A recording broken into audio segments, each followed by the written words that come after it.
2021 Suzuki Hayabusa. Still fast, now beautiful.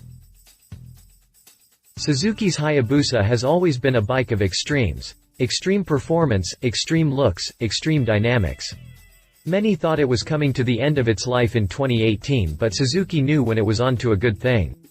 The 2022 Hayabusa is still as fast as ever, but has grown from the ugly duckling into a graceful swan and received a huge upgrade, both mechanical and electronic, along the way.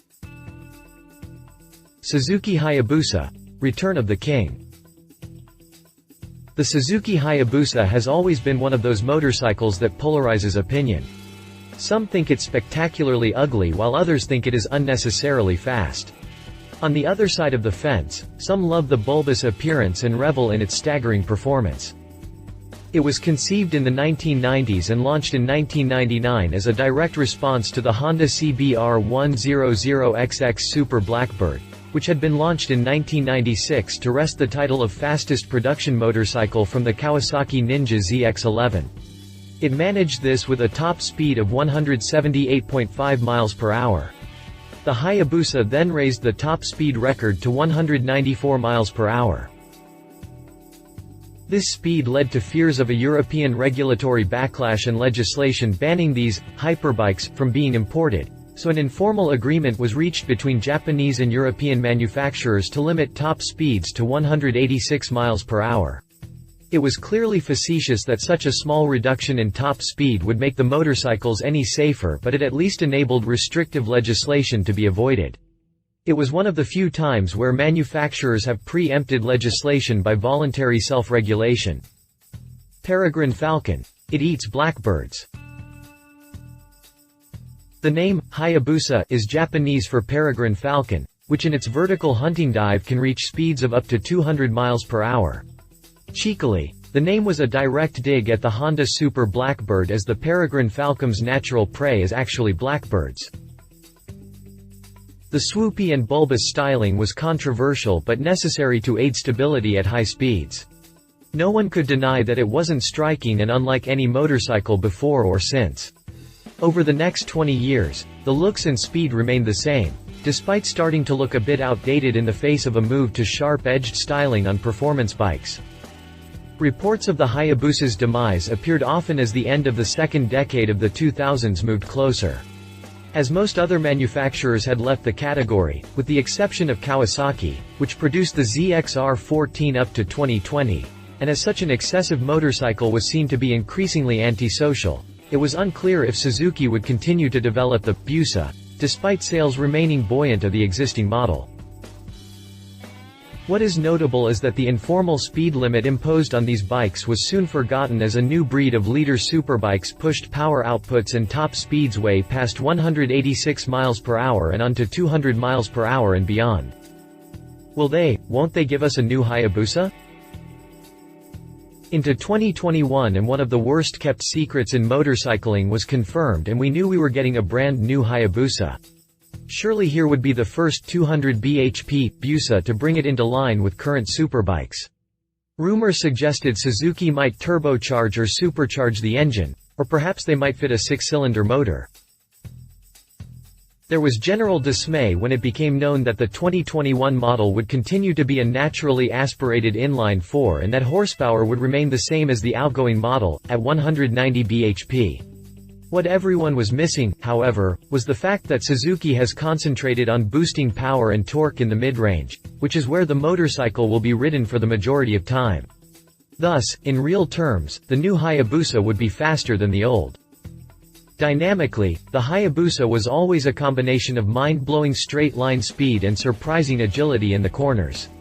With such a long wheelbase and relatively high weight, no one would expect it to be as agile as a dedicated sports bike.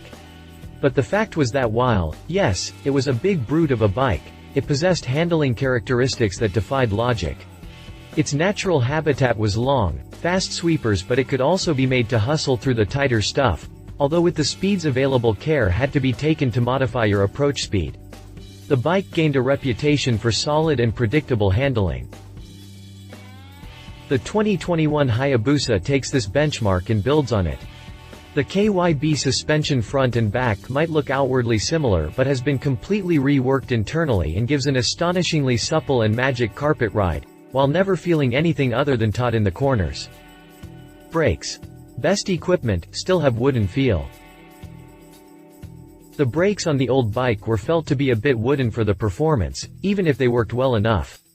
The 2021 model is fitted with Brembo Stylema calipers, as found on the Ducati Panigale V4 but still feel a bit wooden. It is assumed that this is down to the brake-by-wire system than the actual brakes themselves. In conjunction with the back brake, however, speed is washed away with ease and with no panic. One area where the old Busa was looking distinctly old-fashioned was in the electronics department. It might have been introduced at the dawn of such systems, but Suzuki steadfastly kept it as analog as possible for what some see as far too long. With the new model, this has been addressed very effectively. The bike is now equipped with SDMSA, Suzuki Drive Mode Selector Alpha, which gives 3 preset and 3 customizable riding modes. These offer variable power modes, traction control settings, anti-wheelie control, engine braking control and an up and down quickshifter. These can all be selected on the fly. Also fitted as cornering ABS, hill cold control and cruise control, with an upper speed limit of 125 miles per hour. Strap yourself on. You can't sit on the Hayabusa without feeling as if you have just strapped yourself to a very large missile. There is nothing subtle about the bike and the size just reinforces that impression. Thumbing the starter button gives no idea that you are aboard such a missile.